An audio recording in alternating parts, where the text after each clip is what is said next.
If the approach of your birthday makes you feel anxious instead of excited, you are in the right place. You know the feeling, right? It's 11:59 p.m. the night before. You're watching the clock tick over, but instead of that spark of joy, you feel a heavy, sinking knot in your stomach. The rest of the world, the commercials, your coworkers, the movies, they all tell you that this one specific day is supposed to be the main character moment of your year. You are supposed to want the balloons, the noise, and that avalanche of notifications lighting up your phone. But when you wake up that morning, you don't feel like celebrating. Honestly, you might just want to pull the covers over your head, treat it like any other random Tuesday, and just get through it. And the hardest part isn't even the day itself. It's the look people give you when you tell them you have no plans. They look at you like you're broken. If that sounds like you, take a deep breath. You aren't a Grinch. Today on Mind Answer, we are going to dive into the psychology of birthdays to figure out why skipping the party might actually be a perfectly normal response to a loud world. Let's keep it real. Since we were toddlers, we've been programmed with a simple equation: birthday equals happiness.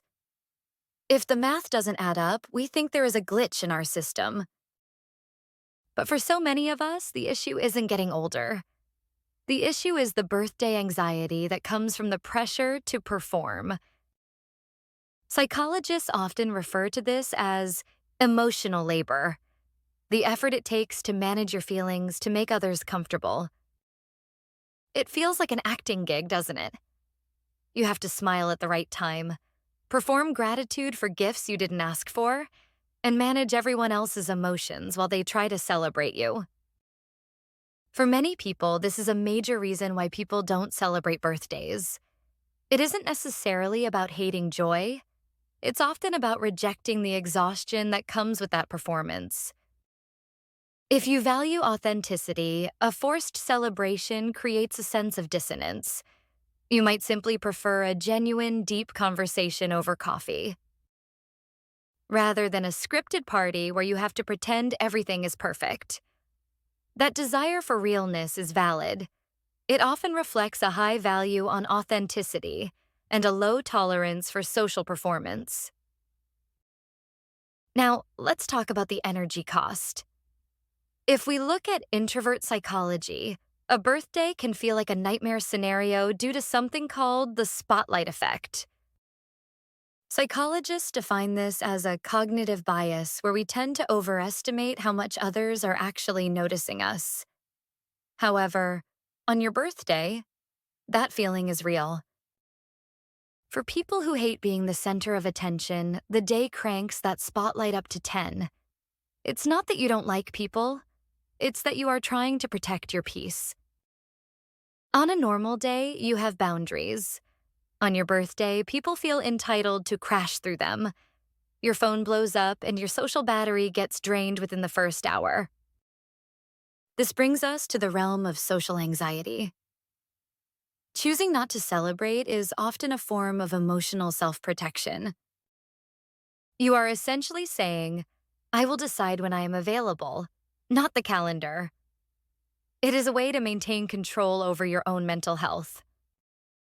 This feeling is so common now that it has triggered a massive conversation online. If you scroll through social media right now, you will see millions of people asking the same question. Why do some people treat their birthday like a normal day? It has become a viral topic because it deeply resonates with anyone who feels that birthday fatigue.